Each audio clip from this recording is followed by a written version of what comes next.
नमस्कार। आज आम बनवा रज स्पेशल पोड़पिठा। आप प्रथम मु गोटे ग्लास अरुआ चाउल और अधा ग्लास चूड़ा नेली। तापरे किछि नड़िया कोरा दी ताको भलसे ग्राइंड करनेली। तापरे मु नड़िया, काजू किशमिश, घी, गोलमरिच गुंड, गुजराती गुंड दे अल्प गुड़ मिसेली। गुड़ को मु मेल्ट करके नेथली स्वाद पाई। तापरे मु लुण देथली। गोटे कढ़ई रे घी दे ताको सबुआडे स्प्रेड करनी। खली पत्र उपरे मध्य घी देली। ता उपरे आण को पकईची।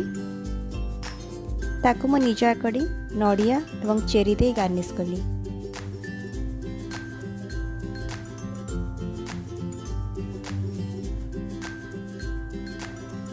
एबे गैस रो फ्लेम को हाई करी ताको मु पाखापाखि 2 घंटा पई घोड़ेकी रखिथिली।